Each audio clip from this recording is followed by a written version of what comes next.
اللہ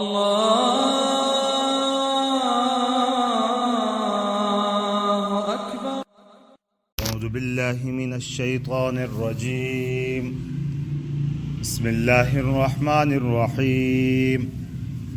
وَكَذَلِكَ يَجْتَبِيكَ رَبُّكَ وَيُعَلِّمُكَ مِن تَأْوِيلِ الْأَحَادِيثِ وَيُتِمُّ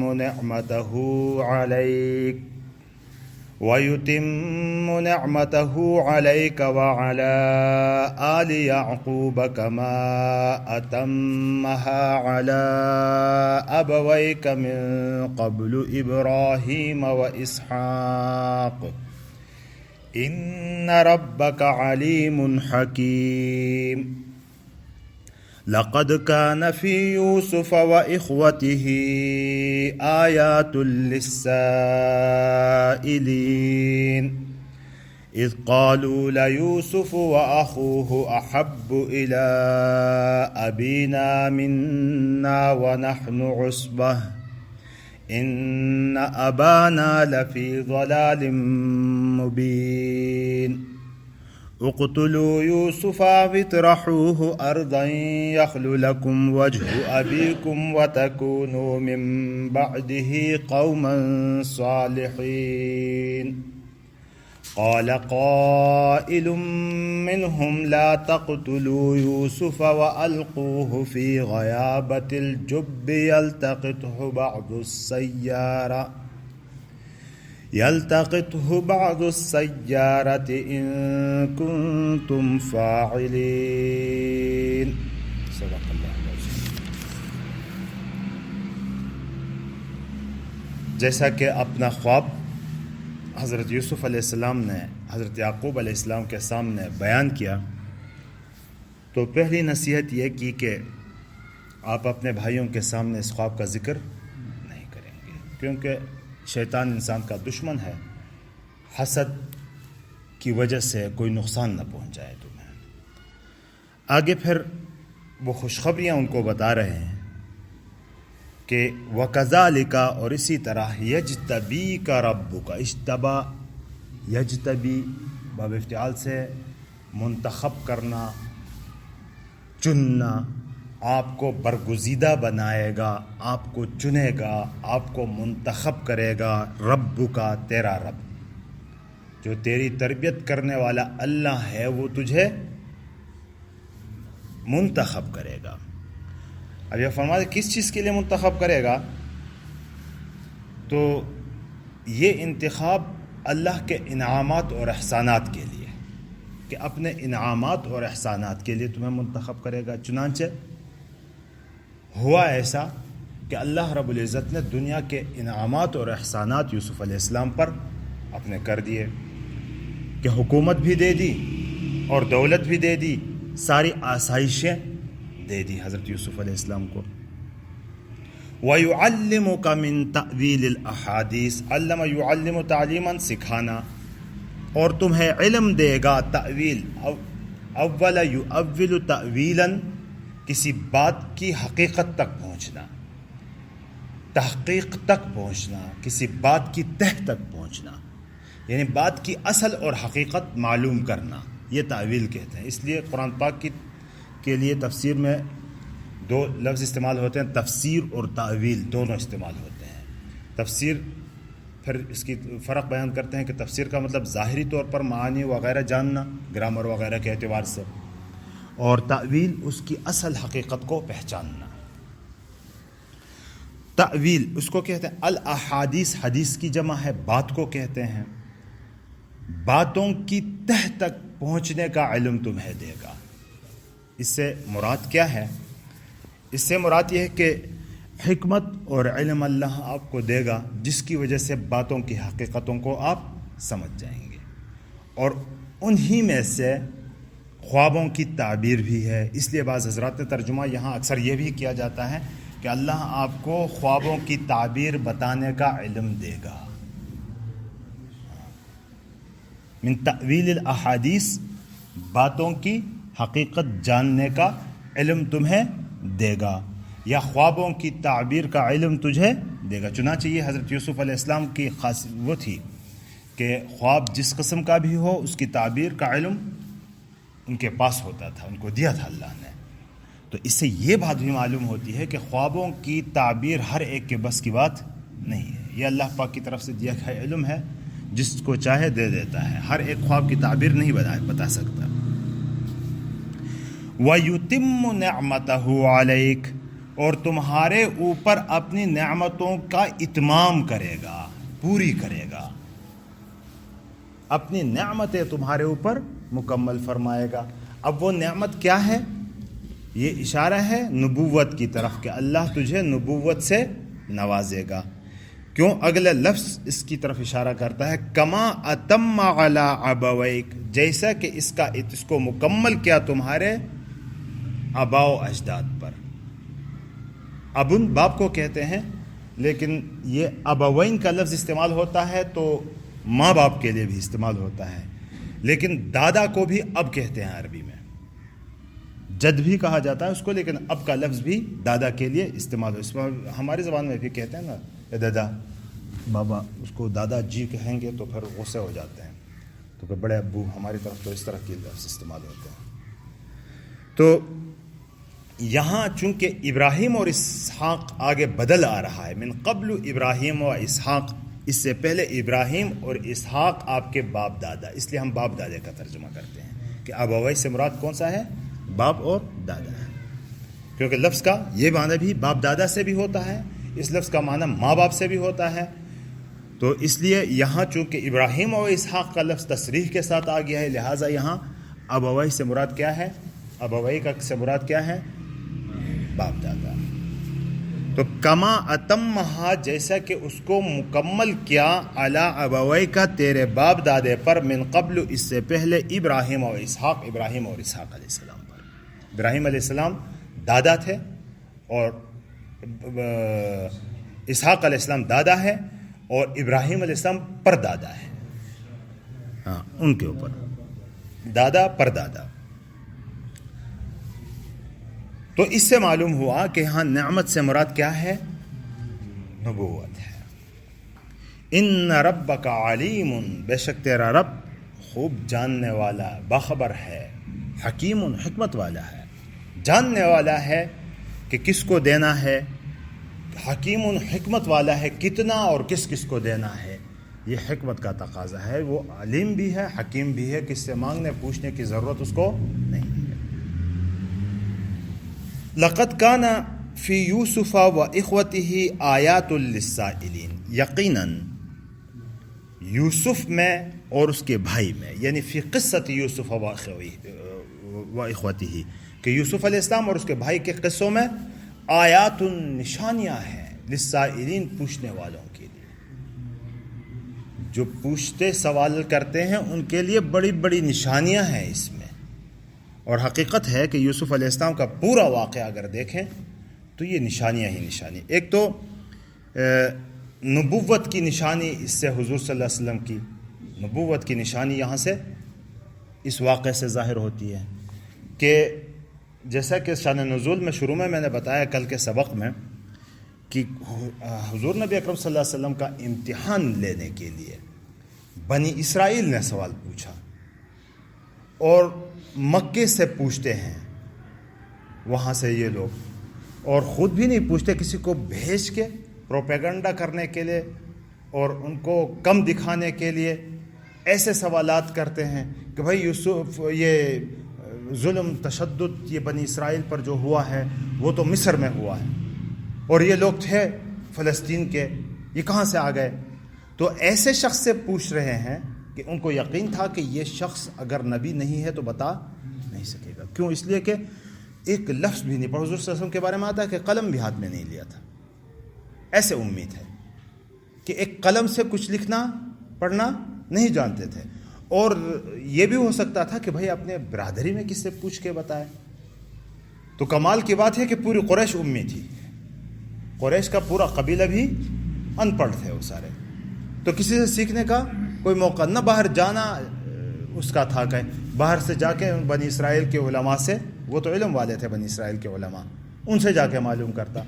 تو یہ اس طرح کا صرف یہ نہیں کہ قصہ یوسف علیہ السلام کا، ایک تو پورا واقعہ پھر علوم کا ایسا خزانہ کہ زندگی کا پورا نظام دے رہے ہیں. ایک امی شخص امی قبیلے سے امی علاقے میں پوری زندگی کا ایک سسٹم دے رہے ہیں. اور ایسا سسٹم دیکھو آج کل کے سارے دنیا کے پی ایچ ڈیز کو جمع کر کے اگر ان سے کہا جائے کہ کسی ایک معاملے میں ایک نظام بناؤ تو وہ امریکہ کے تھنک ٹینکس بیٹھ جاتے ہیں اور کوئی سسٹم بنا لیتے ہیں. 2-4 سال بعد وہ تھک جاتے ہیں, کہتے ہیں یار اس کو تبدیل کرنا ہے, امینڈمنٹ کرنی ہے اس میں, کیونکہ یہ پورا نہیں ہو رہا. پھر تبدیل کرتے ہیں لیکن کوئی حتمی ایک سسٹم کے لیے بھی, ایک نظام زندگی کے ایک شعبے کے لیے بھی وہ پورا سسٹم نہیں دے سکتے. لیکن یہ امی شخص کیا کر رہا ہے, پوری زندگی سے محیط جو عقائد سے ہو, معاملات ہو, معاشرت ہو, معیشت ہو, قضا ہو, خلافت ہو, سیاست ہو, جس شعبے سے بھی ہو, ہر شعبے کے لیے پورا نظام دے رہا ہے. اور ایسا نظام کہ اسی وقت کے لیے محدود نہیں, قیامت تک آنے والے زمانے تک ہے اور اس کو چیلنج بھی نہیں کیا جا سکتا. تو یہ خود بخود نبی پاک صلی اللہ علیہ وسلم کی رسالت کی ایک واضح دلیل تھی. لیکن نہ ماننے والے کے دلوں پر مہر لگی ہو تو وہ تو میں نہ مانوں والے تو نہیں مانتے.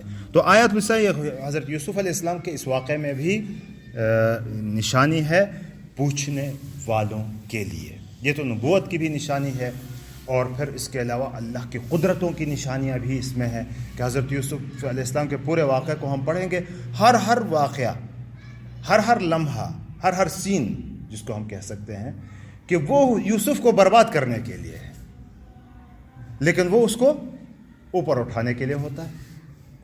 عزیز مصر کا واقعہ دیکھیں, کنویں میں پھینکنے کا واقعہ دیکھیں, ان کو جیل میں بھیجنے کا واقعہ دیکھیں, سارے واقعات اٹھا کے اگر ہم پڑھیں گے تو سارے کے سارے یوسف کو برباد کرنے کے لیے ہے, لیکن یہ اوپر اٹھتا ہے. تم یہ وعدے مخالف سے نہ گھبرا اے عقاب, یہ تو چلتی ہے تجھے اونچا اڑانے کے لیے. تو ہر واقعہ اونچا اڑانے کے لیے. اس لیے نیک اور صالح لوگوں کے لیے جو امتحان ہوتا ہے یہ ان کو خراب کرنے کے لیے نہیں ہوتا, ان کا اوپر اٹھانے کے لیے ہوتا ہے. بہرحال آیات للسائلین, یہ ان لوگوں جو سوال انہوں نے بنی اسرائیل والوں نے کیا تھا, یہودیوں نے, ان کے سوالوں کا بھی نشانیاں اس میں موجود ہے کہ یہ نبی ایسا واقعہ تمہیں بتا رہا ہے کہ جو پڑھا کچھ بھی نہیں ہے اور سارا کچھ تفصیل سے منوعن, بلکہ یہاں تک کہا جاتا ہے کہ ان کی کتابوں میں بھی اتنی تفصیلات نہیں تھی جتنی سورہ یوسف میں ان کے لیے تفصیلات ان کو ترتیب سے مل گئی ہیں. اس قالو, اب آگے اگلا منظر شروع ہو جاتا ہے کہ یہاں یوسف اور یعقوب علیہ السلام کا واقعہ ایک طرف ہو کے اگلا منظر کیا ہے کہ یوسف کے بھائی بیٹھے ہوئے ہیں, آپس میں سازشیں کر رہے ہیں. کیا کر رہے ہیں؟ اس قالو, جب انہوں نے کہا کہ لیوسف, لام ابتدائیہ کے لیے یا تاکید کے لیے, کلام کے ابتدا کے لیے لام لگایا جائے. یوسف و اخوہ, اور اس کا بھائی. بھائی کون سا؟ بنیامین, اس کا حقیقی بھائی شقیق. احب الی ابینا, زیادہ پسندیدہ, زیادہ محبوب ہے ہمارے ابا کو. اب یہ اس میں تفضیل کا صیغہ, زیادہ پسندیدہ. الی ابینا, ہمارے ابا کی طرف, ہمارے ابا کے ہاں یوسف اور اس کا بھائی زیادہ محبوب ہیں. منا, ہمارے مقابلے میں, ہم سے زیادہ محبت کرتے ہیں. ونحن عصبہ, اور ہم مضبوط جماعت ہیں. عصبہ, ہاں 5 سے 10 تک کی تعداد کے لیے کی جماعت ہو تو اس کو عصبہ کہا جاتا ہے. ہم مضبوط جماعت ہیں. تو گویا کہ کہنا کیا چاہتے ہیں کہ یہ ابا جی کیا کر رہے ہیں؟ ان ابانا لفی ضلال مبین.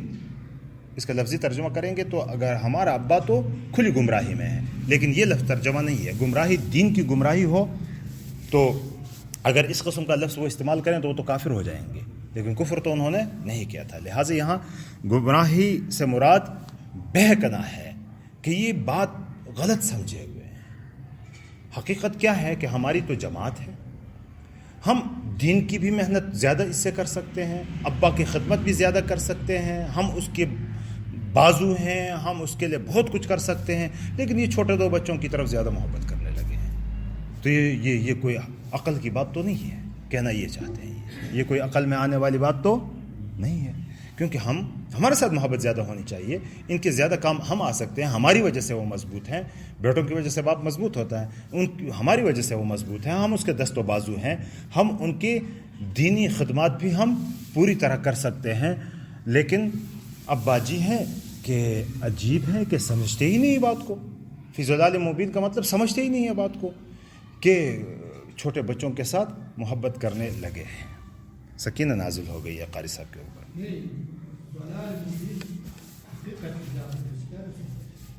ہاں، کھلی طرح بہکے ہوئے ہیں، نہ سمجھی میں کام کر رہے ہیں، کا مطلب یہ ہے.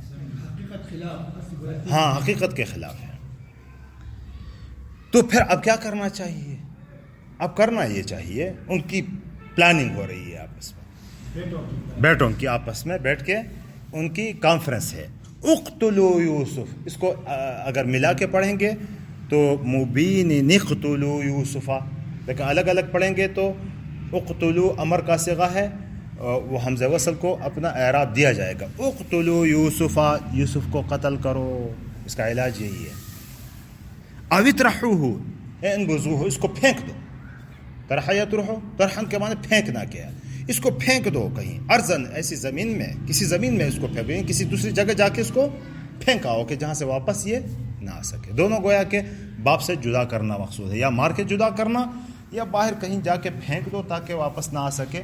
تو پھر کیا فائدہ ہوگا؟ یخلو لکم وجہ ابیکم، تمہارے ابا کی توجہ تمہارے لیے خالص ہو جائے گی. خلا یخلو کے معنی تنہا ہونا، جدا ہونا، الگ ہونا. وجہ چہرے کو بھی کہتے ہیں، توجہ کے معنی میں بھی ہوتا ہے کہ تمہارے ابا کا کی توجہ، تمہارے ابا کی محبت خاص تیرے لیے ہو جائے گی. اب وَتَكُونُوا مِن بَعْدِهِ قَوْمًا صَالِحِينَ، اور اس کے بعد تم نیک بن جاؤ گے.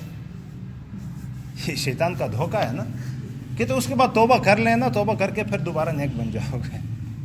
حالانکہ یہ بڑی حماقت کی بات تھی، کیونکہ ایک آدمی کا قتل آپ کے توبے سے تو معاف نہیں ہوتا، ان سے بھی وہ کرانا پڑتا ہے. کسی کے ساتھ ظلم کر رہے ہیں آپ حقوق العباد میں، تو اس سے بھی کام کروانا پڑتا ہے. آپ کی صرف توبہ، میری توبہ سے تو معاف ہو نہیں سکتا وہ.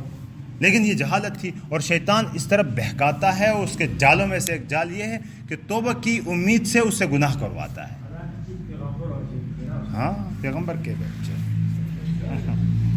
وَتَكُونُوا مِن بَعْدِهِ قَوْمًا صَالِحِينَ، اور اس کے بعد تم نیک بن جاؤ گے.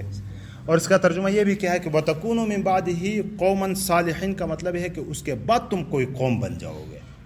یہ ہیں تو اس کے بعد نہیں بن سکتے ہو. ایک تو یہ ہے، ایک یہ کہ توبہ کو بیچ میں سے نکال دو. صرف ترجمہ اس طرح کر دیں کہ آپ ایک مضبوط قوم بن جائیں گے، صحیح قوم بن جائیں، ایک صحیح لوگ بن جائیں گے. یہ یوسف اور اس کے بھائی کی وجہ سے آپ کی طرف توجہ نہیں ہے تو آپ کو کوئی پوچھتا بھی نہیں ہے. ان کو ہٹاؤ گے تو تب جا کے انسان بنو گے. ہاں، یہ سب شیطان کے.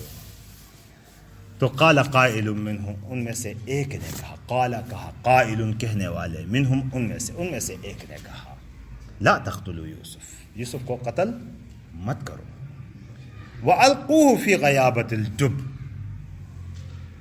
یہ کہتے ہیں کہ یہ ان بیٹوں میں سے بڑا بیٹا تھا، یہودا اس کا نام تھا. ہاں، کچھ شریف قسم کا آدمی تھا یہ. تو اس نے کہا کہ اس کو قتل مت کرو.